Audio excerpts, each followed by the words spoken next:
السلام عليكم ورحمة الله وبركاته، ازيكم حبايبي عاملين ايه؟ يا رب تكونوا بخير. ان شاء الله النهارده نعمل مع بعضنا غرزة جميلة قوي وتحفة جدا وسهلة قوي قوي، وان شاء الله كلكم تقدروا تعملوها وتجربوها في كل الشغل تحبوه. هي غرزة بسيطة، مش بتحتاج شغل كتير، مش بتحتاج مجهود، وجميلة قوي.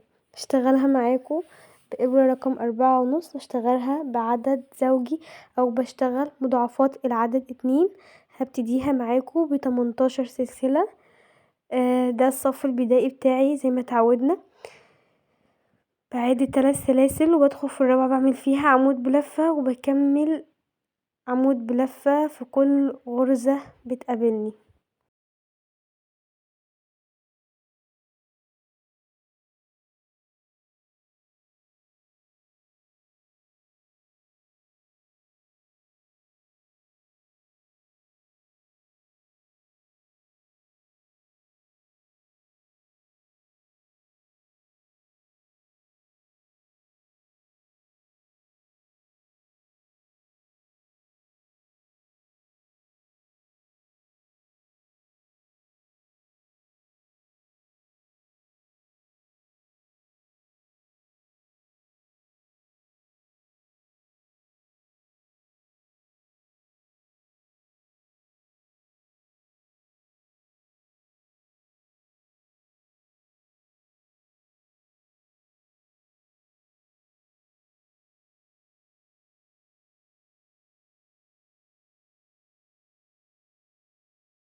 زي ما شفتوا الصف الاول كله معايا عبارة عن غرزة العمود بلفة.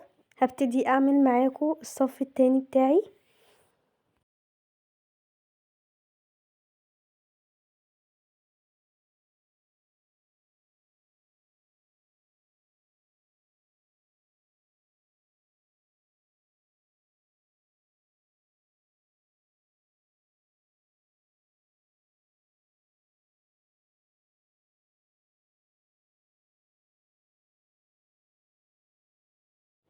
زي ما شفتوا حبايبي، عشان ابدأ الصف التاني معاكم برتفع سلسلة.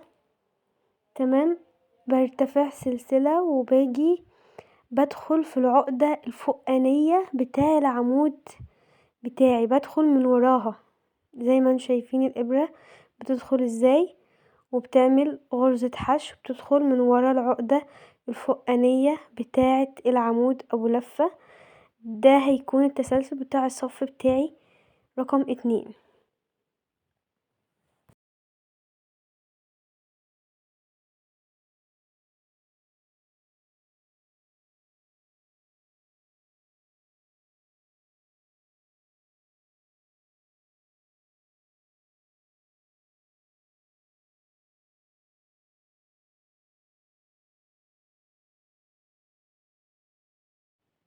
طبعا لازم بنهي الصف بغرزة حشو زي ما بدأت.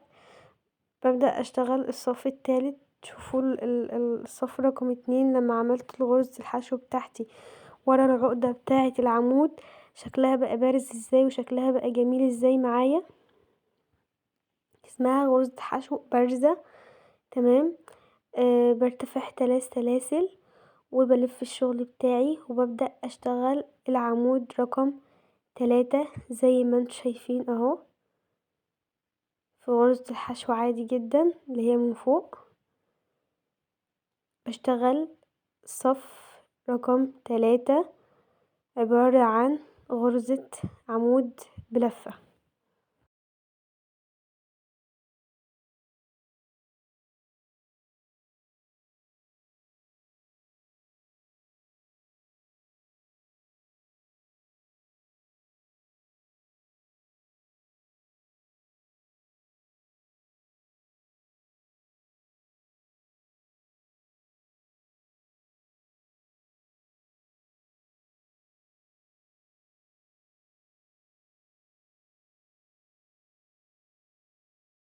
طبعا ناخد بالنا لازم ننهي اخر الصف بالظبط عشان يبقى الشغل معانا مظبوط.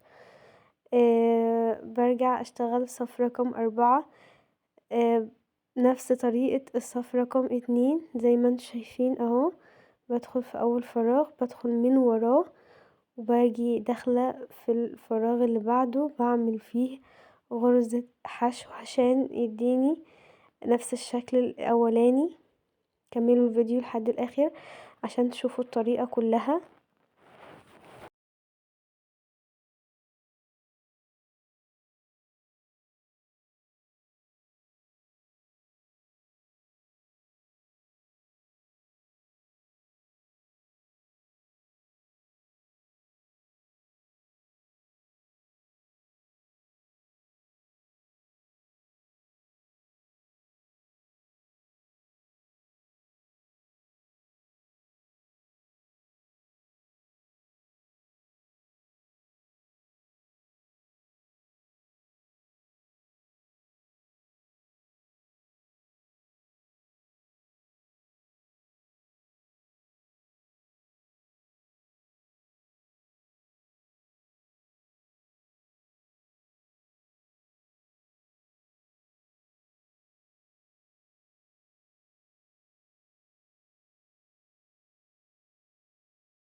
ما شاء الله الغرزة شكلها حلو قوي وجميلة جدا، تنفع معاكم في شغل الكوفيات وتنفع برضو في شغل المفارش والمربعات. شكلها جميل جدا وهي افضل يعني لصنع الكوفيات شتوي، وكمان ممكن تبقى حلوة معانا في الطقاوي، تبقى جميلة جدا في الطقاوي، شكلها يبقى حلو قوي وفي الجويندات. اتمنى ان الفيديو يكون عجبكم وان انتوا تتفرجوا عليه لحد نهايته، ان الغرزة والله جميلة جدا وبسيطة جدا جدا واي حد يقدر يعملها.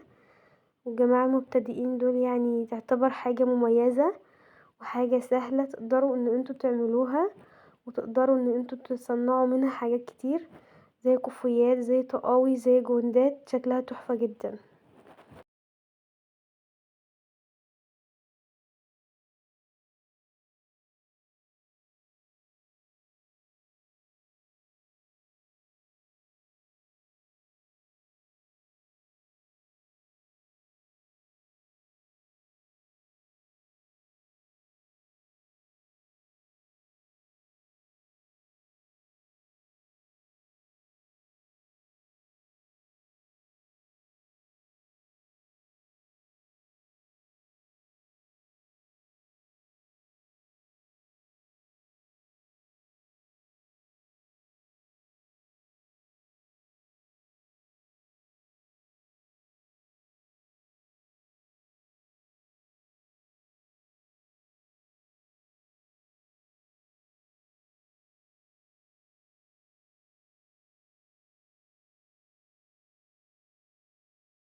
طبعا حبايبي هنا وصلت لنهاية العينة بتاعتي، ونسيت اقول لكم ان الغرزة دي كمان بتبقى جميلة قوي في صنع البوك او المحفظة من خيط المكرمية، بيبقى شكلها حلو جدا وبسيطة جدا ورقيقة قوي قوي.